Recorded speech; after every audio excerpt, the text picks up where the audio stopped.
창세기 15장 1절에서 21절.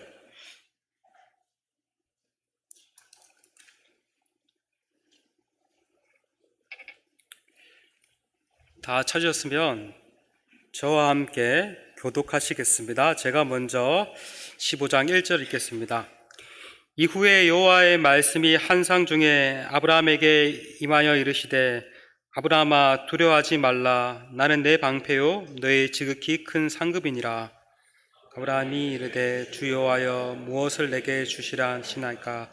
나는 자식이 없사오니 나의 상속자는 이 다메섹 사람 엘리에셀입니다. 아브라함이 또 이르되, 주께서 내게 씨를 주시지 아니하셨으니 내 집에서 길린 자가 내 상속자가 될 것이니이다. 너의 말씀이 그에게 임하여 이르시되, 그 사람이 내 상속자가 아니라 내 몸에서 날 자가 내 상속자가 되리라. 그를 이끌고 밖으로 나가 이르시되, 하늘을 우러러 무뼈를 셀 수 있나 보라. 또 그에게 이르시되, 내 자손이 이와 같으리라.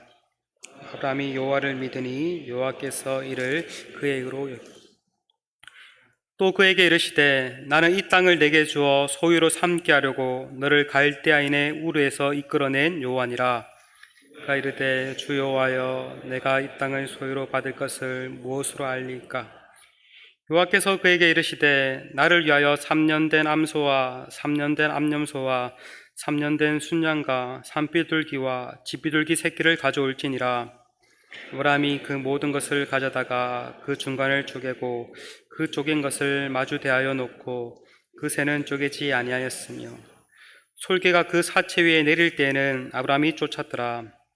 해질 때 아브라함에게 깊은 잠이 임하고 큰 흑암과 두려움이 그에게 임하더니, 여호와께서 아브라함에게 이르시되, 너는 반드시 알라. 내 자손이 이방에서 객이 되어 그들을 섬기겠고 그들은 400년 동안 내 자손을 괴롭히리니 그들이 섬기는 나라를 내가 징벌할지며 그 후에 내 자손이 큰 재물을 이끌고 나오리라. 너는 장수하다가 평안히 조상에게로 돌아가 장사될 것이요, 내 자손은 4대 만에 이 땅으로 돌아오리니 이는 아모리 족속의 제약이 아직 가득 차지 아니함이니라 하시더니, 해가 져서 어두울 때 연기 나는 하루가 보이며 타는 햇불이 쪼갠 고기 사이로 지나더라.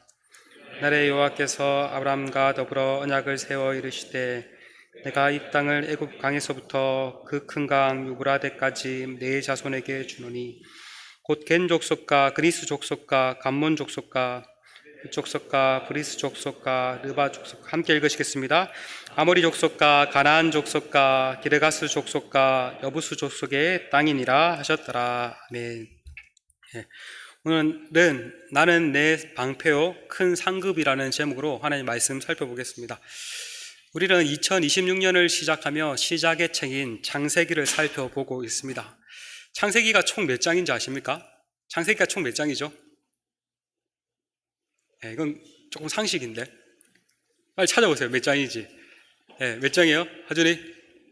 50장이에요. 아, 똑똑하네요. 한자도 잘 알던데.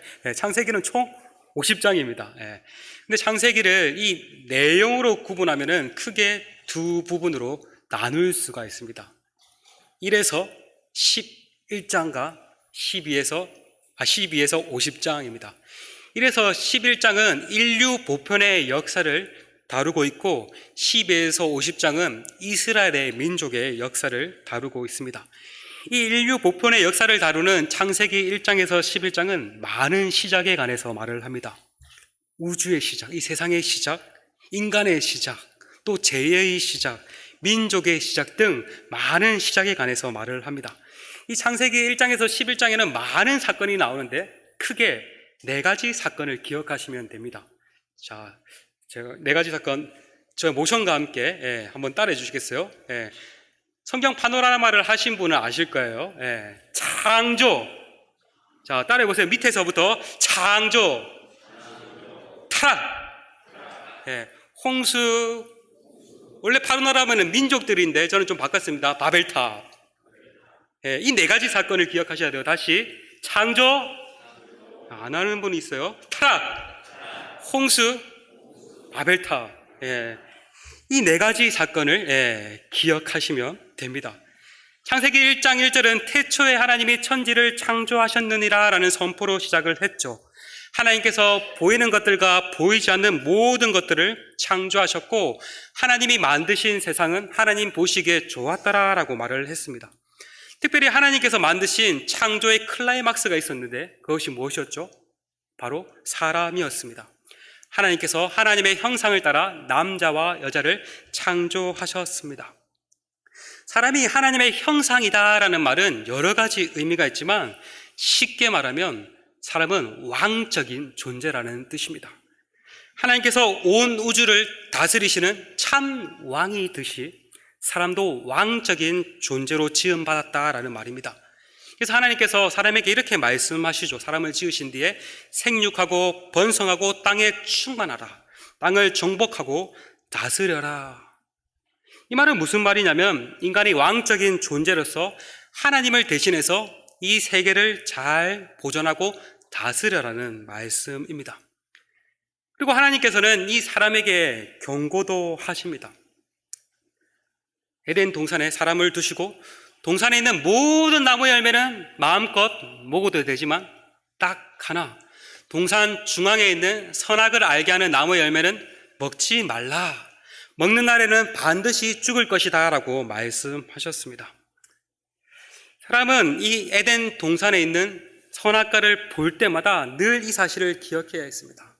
나는 왕적인 존재지만 내가 진짜 왕이 아니라 진짜 왕이신 하나님이 계시지 나는 부왕이야 라는 사실을 늘 기억해야 했습니다. 그러나 이후에는 어떤 일이 일어납니까? 사탄이 뱀으로 나타나 여자를 유혹했죠. 사탄이 뭐라고 말합니까? 하나님께서 선악과를 따먹으면 반드시 죽을 것이라 했는데 사탄은 오히려 반대로 말을 하죠. 선악과를 따먹어도 괜찮다. 결코 죽지 않을 것이다. 오히려 너희의 눈이 밝아져서 너희가 하나님처럼 될 것이다 라고 유혹을 합니다. 이러한 사탄의 유혹에 여자는 선악과를 따먹지 말라는 하나님의 명령에 어기고 선악과를 따먹었습니다. 여자가 먼저 따먹고 남자에게도 주었습니다. 하나님의 말씀에 불순종한 것입니다. 그 결과 어떻게 되었나요? 정말 하나님처럼 높아졌을까요? 아니에요. 오히려 더 낮아졌습니다. 그것을 가리켜서 떨어지다, 타락이라고 합니다. 말 그대로 인간은 고귀한 위치, 왕적인 존재에서 완전히 떨어졌습니다. 그때부터 죄가 세상에 들어오기 시작했고 인간 본성이 부패했습니다. 첫사람 아담과 하와는 범죄 후에 이제 세상에 죄가 퍼져나가기 시작을 했습니다. 인류 최초의 살인사건, 폭력, 우상숭배, 많은 죄악들이 사람이 퍼져나가면 나갈수록 점점 많아지기 시작했습니다. 우리가 앞서 살펴보았듯이 죄가 얼마나 가득했는지 성경은 하나님께서 사람을 창조하신 것을 마치 후회하신다라는 거고 이렇게 표현을 했습니다. 그래서 하나님께서는 이 죄악된 세상을 심판하시기로 작정을 하셨죠. 홍수로 심판하기로 작정을 하셨죠. 그러나 하나님께 은혜를 입은 사람이 있었다고 했습니다. 그가 누구였죠? 누구였죠? 그때 안 배웠습니까? 그러나 땡땡은 은혜를 입었더라. 노아 빡빡 나와야 됩니다. 노아는 하나님께 은혜를 입었습니다. 그래서 하나님께서는 노아야 방주를 만들라고 하시면서 홍수를 통해 세상을 심판할 계획을 말씀하셨습니다. 노아는 하나님의 말씀에 온전히 순종해서 방주를 만들었습니다. 방주가 다 만들어지고 노아와 노아의 가족들이 방주에 타고 하나님이 지시한 생물들이 방주에 탁 타고 하나님께서 방주의 문을 탁 닫으셨습니다. 드디어 하나님의 때가 되어서 대홍수가 시작되었습니다. 40일 동안 밤낮 비가 내리고 샘이 터졌죠. 그래서 땅에 있는 모든 생물들은 다 죽습니다. 그러나 이 심판 가운데 누구만 살아남았죠? 누구만 살아남았습니까? 방주에 탄 노아의 가족, 노아와 노아의 아내, 노아의 아들 3명과 며느리 3명, 총 몇 명이죠? 8명만, 맞죠? 8명 맞죠? 8명만 살아남고 또 방주에 탄 생물들만 살아남았습니다. 홍수 이후에 하나님께서는 노아와 노아의 아들들에게 복을 주시며 또 이렇게 말씀하셨습니다. 생육하고 번성하고 땅에 충만하라. 아담에게 하신 말씀을 또 노아에게 이렇게 하셨습니다.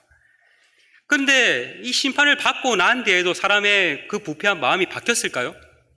부패한 마음은 여전했습니다. 바뀌지 않았습니다. 사람들은 또다시 죄를 짓습니다.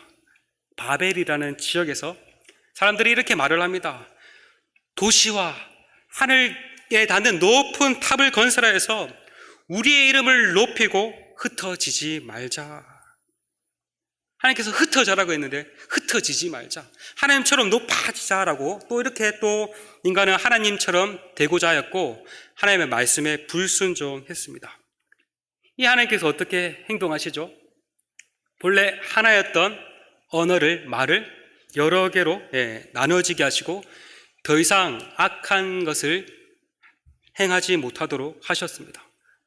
그러자 같은 언어를 쓰는 사람들끼리 이제 모여 살다 보니까 이제 민족이라는 개념이 생기고 나라라는 개념이 생겨나게 된 것입니다. 이것이 창세기 1장부터 11장의 요약입니다. 꼭 기억해야 할 4가지 사건. 뭐였죠? 따라해보세요. 창조, 타락할 때 팍 내려가요. 타락, 홍수, 바벨탑. 근데 이어지는 이제 창세기 12장부터는 새로운 전환점이 시작됩니다. 앞서는 인류의 보편의 역사를 다루었다면 이제는 이스라엘 민족 역사를 다룹니다. 하나님은 계속 실패하는 인류 가운데 한 사람을 부르십니다.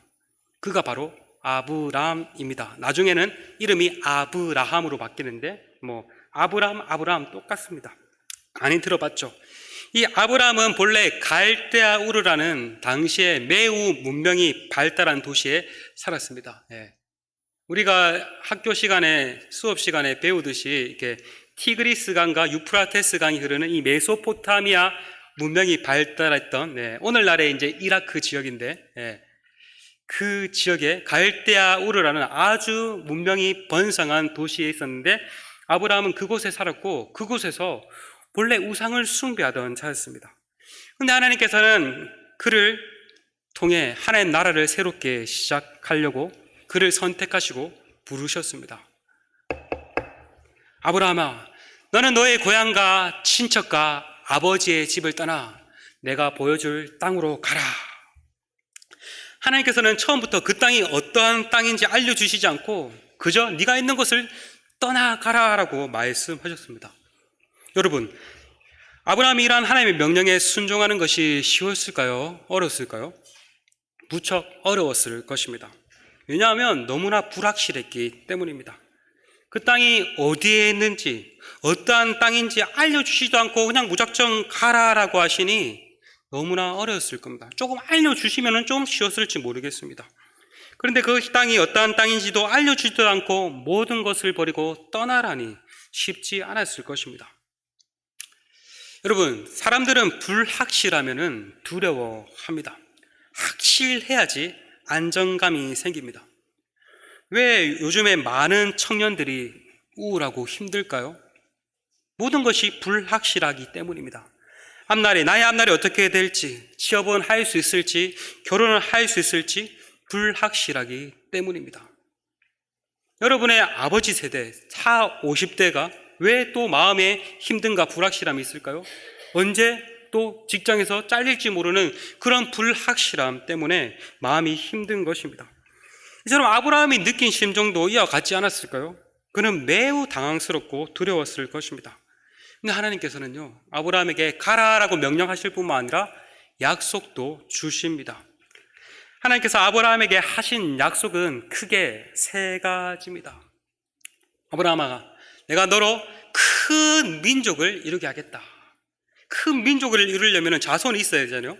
자손에 관한 약속. 아브라함아, 내게 땅을 주겠다. 부동산을 주겠다. 땅에 대한 약속. 그 다음에 3번째는 아브라함아, 너로 말미암아 모든 민족이 복을 얻게 하겠다. 축복의 통로로서의 약속을 주셨습니다. 3가지 큰 민족, 땅, 복의 근원에 대한 약속을 주셨습니다. 이것을 꼭 기억하셔야 돼요.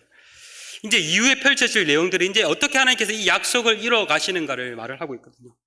하나님께서는 아브라함에게 큰 민족을 이루겠다고 약속하셨습니다. 근데 현재 아브라함의 나이는 무려 75세, 매우 나이가 많았습니다. 근데 문제는 그의 아내 사레는 임신을 할 수가 없었습니다. 그래서 자식이 한 명도 없었습니다. 자식이 한 명도 없는데 큰 민족을 이루겠다니 인간적으로 도무지 이해되지 않았을 것입니다. 우리 같으면 하나님 말도 안 돼요 라고 생각하면서 머뭇거렸을지도 모르겠습니다. 그러나 아브라함은 어떻게 반응했을까요? 아브라함은 하나님의 명령을 따라 떠났다. 믿음으로 갈 바를 알지 못하고 하나님께서 가라고 하신 것을 떠났습니다. 믿음의 길을 선택한 것이죠. 처럼 아브라함은 하나님의 말씀을 순종하며 떠났습니다. 그렇다면 이후에 펼쳐지는 내용은 어떤 내용이 펼쳐지겠습니까? 곧바로 하나님께서 아브라함이 순종했으니까 약속을 이루어 주셨다. 자식도 주시고 또 땅도 주셨다라고 펼쳐지면 좋은데, 그러나 현실은 그렇지 않았습니다. 꽤 시간이 많이 흘렀는데 여전히 자식도 없고 제대로 된 땅도 없었습니다. 여러분, 누군가가 여러분에게 약속을 하고 그것을 빨리 들어주지 않으면 어떤 마음이 듭니까? 부모님들이 여러분에게 아마 많은 약속을 하셨는데 뜸들이시면서 빨리 들어주지 않으면 어떤 마음이 들어요? 시간이 점점 지나면 원망이 생기고 믿지 않는 불신이 생기고 나아가 분노가 일어날 것입니다. 아마도 하나님을 향한 아브라함도 그랬는지도 모르겠습니다. 하나님의 말씀을 믿고 모든 것을 버리고 떠났는데 약속은커녕 나아진 것은 전혀 없으니 무척 답답했을 것입니다. 때로는 초조하고 매우 불안하고 하나님을 향한 원망이 들었을 것입니다. 그런데 그때 하나님께서 환상 중에 아브라함을 찾아오셔서 말씀하십니다. 이것이 오늘 본문입니다. 아브라함아, 두려워하지 말라. 나는 내 방패요 너의 지극히 큰 상급이니라. 하나님께서 아브라함의 방패가 되어주시고 그의 지극히 큰 상급이 되어주신다. 여러분, 이게 별거 아닌 말이 아니라 엄청난 복된 말씀입니다. 하나님과 방패가 되어서 어디서든지 지켜 보호해주시고 하나님 그 자체가 나의 상급이 되신다. 이 말을 들었다면 아브라함은 아멘 하면서 하나님 감사합니다 하면서 하나님을 찬양해야 했습니다. 그런데 오늘 본문을 보면 아브라함의 반응이 어떻습니까? 아브라함의 모습을 한번 상상해 봤어요. 아마도 입이 쭉 튀어나와가지고 하나님께 중시정 공시령 하소연을 했습니다. 하나님, 저에게 무엇을 주시려고 하십니까? 저는 아직도 여전히 자식이 없습니다. 하나님 보십시오. 하나님께서 저에게 후손을 주시겠다고 약속하시지 않았습니까? 그런데 아무도 없습니다. 하나님, 차라리 저의 종 엘리에셀이 저의 상속자가 되는 게 낫겠습니다. 아브라함은 하나님께 왜 약속을 이뤄주시지 않는지 원망하며 자신의 방식대로 하겠다고 말을 했습니다. 이렇게 아브라함이 반응을 하면은 하나님께서 어떻게 반응하시는 것이 맞습니까? 그의 믿음 없음을 크게 꾸짖는 것이 맞습니다. 근데 하나님께서 어떻게 반응하시죠? 꾸짖지 아니하시고 너그럽게 인격적으로 대하십니다. 아브라함아, 너의 종 엘리에셀은 너의 상속자가 아니야. 내 몸에서 날 자가 너의 상속자가 될 거야. 그런 뒤에 하나님께서는 아브라함을 밖으로 끌고 가셔서 시청각 교육을 시켜 주십니다. 밖으로 탁 아브라함을 끌고 갔습니다. 그때는 어두운 밤이었던 것 같아요. 하나님께서 아브라함에게 말씀하십니다. 아브라함아, 하늘을 바라보라. 하늘을 바라보니까 수많은 별들이 이렇게 반짝반짝 빛나고 있었어요. 오늘날 도시에는 이제 불빛도 많고 이제 공기도 안 좋아서 이게 별을 잘 볼 수가 없는, 별 볼 일 없는 세상이 되었지만 아브라함 시대에는 이제 정말 별들이 많았을 거예요. 그래서 하나님께서 아브라함에게 야, 아브라함아, 하늘을 봐.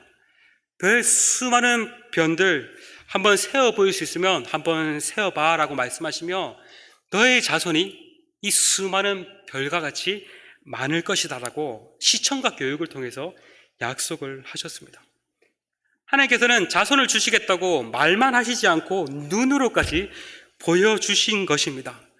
그제서야 아브라함은 하나님의 약속이 훅 들어와 믿어졌을 것입니다. 그래서 성경은 이렇게 말을 합니다. 창세기 15장 6절, 우리 한번 잘 보이는지 모르겠습니다. 밑에 아브라함이 이 부분 읽어보겠습니다. 시작.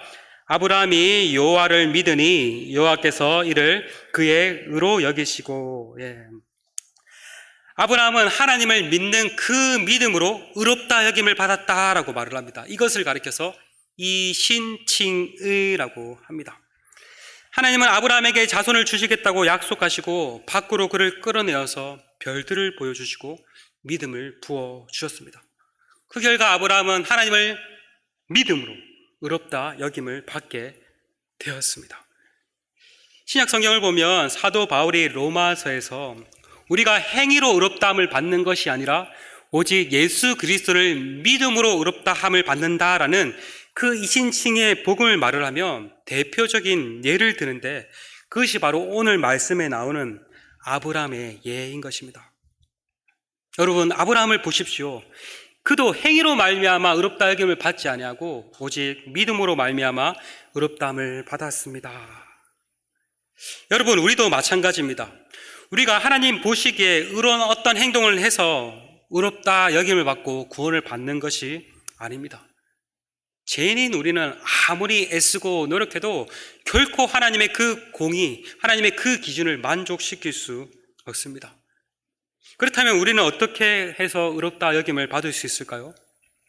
그것은 바로 온전한 순종으로 하나님의 모든 의를 다 이루신 예수님을 믿음으로 말미암아 우리가 의롭다 여김을 받습니다. 우리가 의로운 행동을 할 수 없기에 예수님께서 이 땅에 오셔서 모든 하나님의 의를 다 이루시고 오직 그분을 믿는 자를 하나님께서 의롭다라고 칭해 주시는 것입니다. 따라해 볼까요? 오직 의인은 믿음으로 말미암아 살리라. 의롭게 되는 게 아브라함도 마찬가지고 우리도 오직 믿음으로 의롭다함을 받습니다. 이처럼 하나님께서는 아브라함에게 자손을 주시겠다고 말도 하시고 또 보여주셨습니다. 그런데 또 해결되지 않는 약속이 있었죠. 그것은 바로 땅에 관한 약속입니다. 흥미롭게도 오늘 말씀을 보니까 아브라함이 땅에 관해서 묻기 전에 하나님께서 먼저 땅에 관해서 말씀하십니다. 아브라함아, 내가 너를 갈대 우르에서 이끌어낸 것은 이 땅을 너에게 주기 위함이야 라고 말씀하십니다. 그러자 아브라함이 하나님께 말을 하죠. 하나님, 이 땅을 받는다는 것을 어떻게 알 수 있습니까? 한번 좀 그것이 확실한 것을 좀 눈에 보여주십시오. 아까 별들을 보여주셨듯이 한번 땅을 받는 것도 한번 눈에 보여주십시오. 그래서 하나님께서는 아브라함에게 나를 위하여 3년 된 암소와 3년 된 암염소와 3년 된 순양과 또 산비둘기와 집비둘기를 가지고 와서 우리 한번 언약 체결식을 하자고 제안하십니다. 그래서 아브라함은 이러한 짐승들을 잡고 작은 새는 너무 작아서 이제 나누기가 쉽지 않죠. 새를 제외하고 모든 짐승을 반으로 쪼개어 벌려 놓습니다. 오늘날 우리는 계약을 하면 어떻게 합니까? 당사자들이 이제 와서 이제 계약서를 이제 쓰고 도장을 찍거나 사인을 하고 당사자들이 이제 계약서를 한 장씩 나누어 가지죠.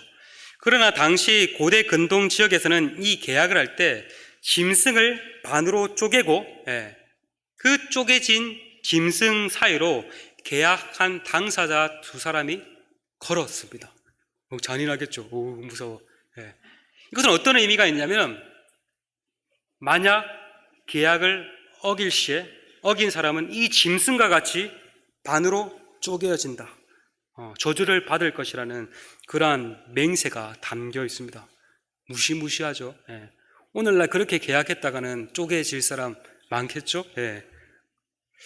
하나님과 아브라함 사이에 이제 언약을 체결하는데, 하나님과 아브라함이 이제 언약을 체결하는데, 그러면은 누가 그 쪼개진 짐승 사이를 걸어야 됩니까? 하나님과 아브라함이 걸어가야 되죠. 그런데 오늘 성경을 보니까 누구만 지나갔습니까? 오늘 본문 17절입니다. 제가 한번 읽겠습니다. 해가 져서 어두울 때 연기 나는 하루가 보이며 타는 햇불이 쪼갠 고기 사이로 지나가더라.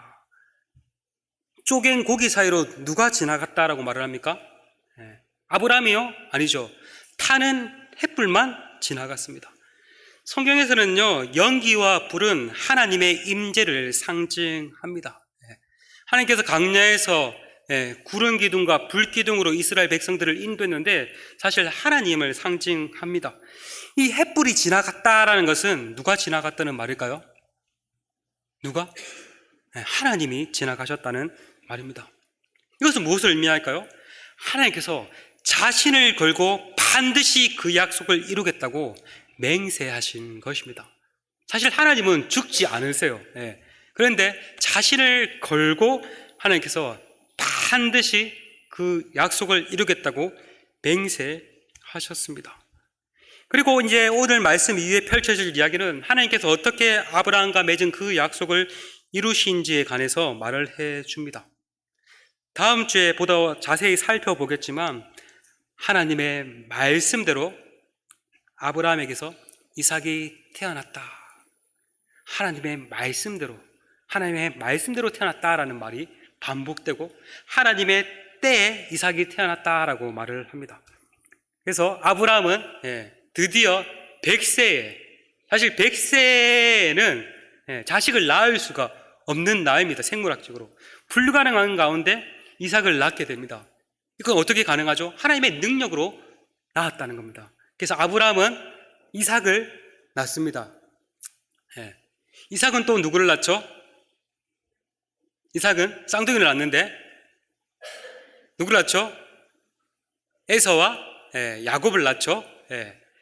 그리고 야곱은 12명의 아들들을 낳는데 이 야곱의 12아들들이 이스라엘 12지파의 조상들이 됩니다.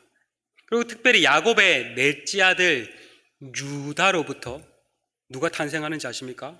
유다 지파에서 예수님이 탄생하십니다. 놀랍게도 성경은 예수님을 믿음으로 말미암은 자들은 다 아브라함의 자손이며 아브라함과 함께 복을 받는다라고 말을 하고 있습니다. 우리 갈라디아서 3장 7절에서 9절 우리 한번 읽어보겠습니다. 시작. 그런즉 믿음으로 말미암은 자들은 아브라함의 자손인 줄 알지어다. 또 하나님이 이방을 믿음으로 말미암아 의로 정하실 것을 성경이 미리 알고 먼저 아브라함에게 복음을 전하되 모든 이방인이 너로 말미암아 복을 받으리라 하였느니라. 그러므로 믿음으로 말미암는 자는 믿음이 있는 아브라함과 함께 복을 받느니라. 여기 보시면 7절에 보면 우리가 예수 그리스도를 믿음으로 우리도 아브라함의 자손이 된다. 혈통적으로는 우리는 아브라함의 자손이 아니죠. 영적인 아브라함이 자손이 된다. 그래서 아브라함과 함께 하나님께서 아브라함에게 약속한 복, 구원의 복을 받게 되었다라고 말을 하고 있습니다. 그렇다면 예수를 믿는 저와 여러분은 영적 아브라함의 자손이요, 하나님께서 아브라함에게 약속하신 그 구원의 복을 이미 받게 되었습니다. 하나님께서 아브라함을 통해 큰 민족을 이루겠다라는 그 약속이 이미 성취되었고 지금도 진행 중에 있습니다. 전 세계에 얼마나 많은 아브라함의 자손들이 있는지 모릅니다. 땅에 관한 약속도 마찬가지입니다. 아브라함에게 하신 이 땅에 관한 약속은 이후에 여호수아 시대 이스라엘 민족이 가나안 땅을 정복해서 그 땅을 차지함으로써 부분적으로 이루어졌습니다. 그러나 하지만 이후에 이스라엘이 범죄하여 그 땅에서 쫓겨나게 되고 또 포로를 마치고 또 그 땅에 돌아오지만 또 그 땅의 강대국들이 그 땅을 차지하게 됩니다. 특별히 이스라엘 민족은 주후 70년에 AD 70년에 로마의 티투스 장군으로 인해서 완전히 망하게 됩니다. 그래서 이스라엘 민족은 전 세계 곳곳에서 뿔뿔이 흩어지게 됩니다. 그래서 이스라엘 민족이 약 1900년 동안 흩어져 살다가 1948년에 팔레스타인 사람들이 살고 있는 그 땅에 다시 들어와 이스라엘 땅을 차지하게 됩니다. 오늘날 이스라엘과 팔레스타인이 이제 전쟁과 분쟁이 많죠. 그 이유가 바로 그것입니다. 본래 이스라엘 민족이 옛날에 살았는데 1900년 동안 이제 흩어져 살다가 우리 땅 내 나라 해가지고 다시 차지하니까 그곳에 살던 사람들과 또 이스라엘이 이제 분쟁이 일어나는 것입니다. 이 이스라엘이 이렇게 가나안 땅을 차지했다고 땅에 관한 하나님의 약속이 성취되었을까요? 예, 아닙니다. 이 땅에 관한 약속도 궁극적으로 예수님의 다시 오심을 통한 새 하늘과 새 땅, 곧 하나님 나라가 완성될 것을 말을 해주는 것입니다. 이 약속은 지금도 유효하며 하나님께서 반드시 이루어 가실 것입니다. 그날에 하나님의 백성들은 새 하늘과 새 땅에서 차지하고 영원한 복을 누리게 될 것입니다. 성경은 약속의 책입니다. 하나님께서 약속하시고 그 약속을 어떻게 이루어 가셨는지에 관해서 말을 해줍니다. 성경의 대부분의 약속들은 이미 많이 성취되었습니다. 그러나 아직 이루어지지 않은 것이 있습니다. 바로 새하늘과 새 땅에 관한 약속입니다. 이 약속은 예수님의 다시 오심을 통해서 이루어질 것입니다. 그날에 하나님의 백성, 영적인 아브라함의 자손인 우리는 새하늘과 새 땅에서 하나님과 함께 영원히 거하게 될 것입니다. 그러므로 우리는 이 사실을 기억하며 어떠한 상황 속에서도 소망을 품고 나아가야 합니다. 오늘도 이렇게 믿음으로 살아가야 하는 것입니다.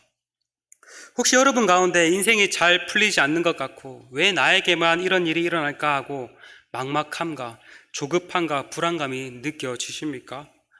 아마 학생들은 학생 나름대로의 그러한 막막함과 불안감, 또 직장인은 직장인대로의 막막함과 불안감들이 있을 것입니다. 여러분, 그럴수록 우리는 약속의 말씀을 붙들어야 합니다. 하나님께서 주시겠다고 한 새하늘과 새 땅, 천국 소망을 품고 가야 합니다. 그럴 때 모든 우리의 문제는 사실 별것 아닌 것, 작은 것으로 여겨질 것입니다.